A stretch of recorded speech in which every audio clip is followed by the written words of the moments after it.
Folks, this is all the fruit, and today we have the Loquat, which used to be called Japanese medlar once. I'm here in Heidelberg in a type of sub-Mediterranean city park situated in a very mild microclimate. As you can see behind me is the Neckar River, which acts like a air conditioner basically. So in summer it doesn't get that hot, but especially in winter it doesn't get very cold. Then here on the other side is a big stone wall which reflects the heat and also stores a lot of the heat for the cold nights, especially in sunny weather. And behind me there is a hill which also stores and reflects a lot of the heat, and also this big wall and the hill behind it protect the area from the northern winds. So here we have a very particular microclimate, which in this area is called Leinpfadklima, because the path that used to pass along the riverbank is called Leinpfad. So in the whole state of Baden-Württemberg, this is the only area with this climate. And the gardeners of Heidelberg, the city gardeners of Heidelberg, they took advantage of this climate and of this big wall here and planted a lot of Mediterranean and warm loving plants. Like there are strawberry trees here, there are peach almonds. Here we have some sour oranges and some pomegranates, and also two loquats or Japanese medlars. It's funny that this plant is called the Japanese medlar because it originates in China, where it's known as Pipa. I'm sure I'm pronouncing the name wrong, but sorry for that, Chinese folks. Yeah, the Chinese then introduced it to Japan. It seems that the Europeans first found it in Japan. That's why they call it Eriobotrya japonica or Japanese medlar, because they thought it's related very closely to the genus Mespilus, despite Mespilus being a deciduous plant and Eriobotrya being an evergreen plant. Later, the botanists basically came to the conclusion that it's not so closely related to Mespilus and put it in its own genus Eriobotrya.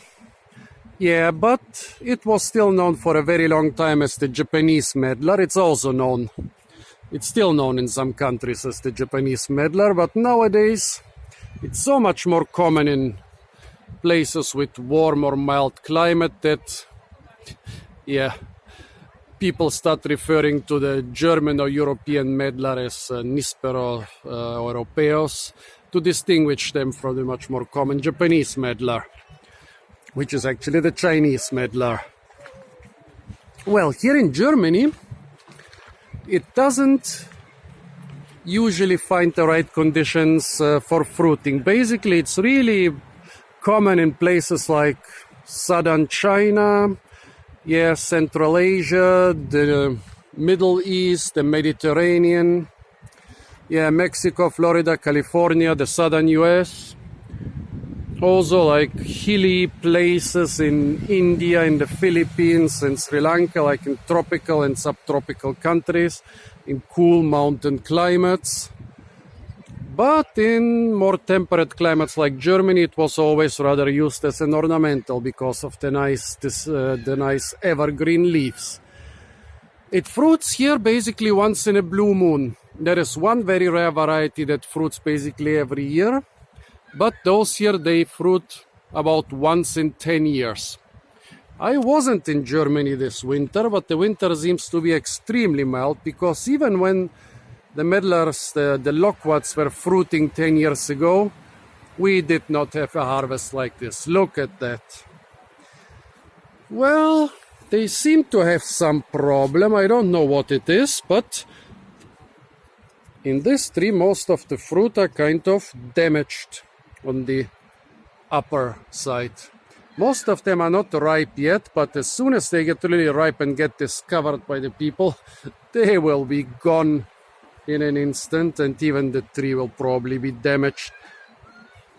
Those trees have gone through enough trouble. As you can see, they are not trees anymore, but basically shrubs, because they froze down to the base a couple years ago, and now those are shoots from the roots which survived.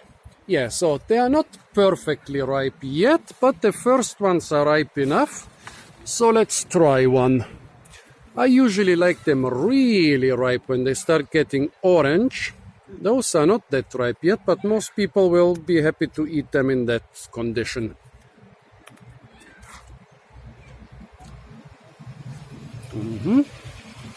This is quite a mild variety.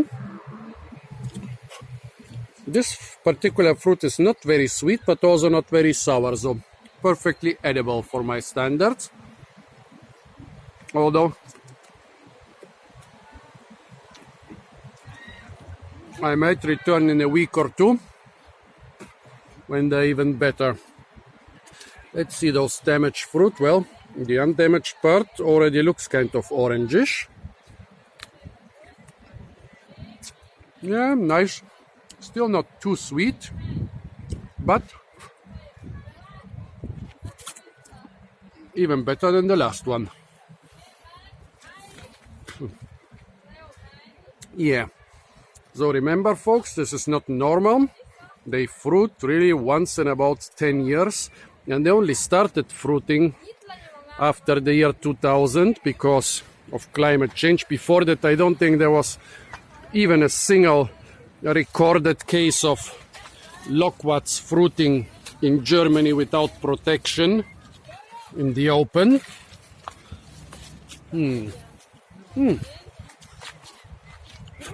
This one is actually juicier and really nice. Those are the shiny Loquat seeds. Let's go to the other tree.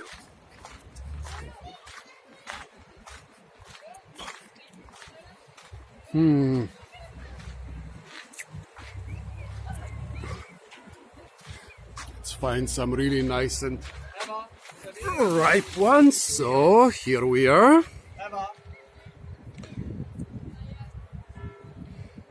That's what they look like on this tree. Those are a little bit more sour, but still quite good. A little bit less ripe than the other tree. Also not such a big yield, but still more than enough for me, especially at that stage where they are not really sweet. Yep, not bad at all.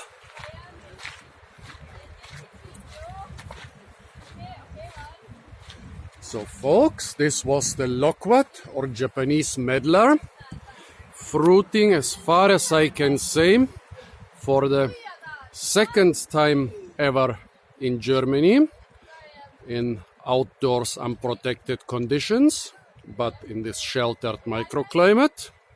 Stay tuned for more fruit videos from the parks and gardens of Germany. And don't forget to like, share, comment and subscribe.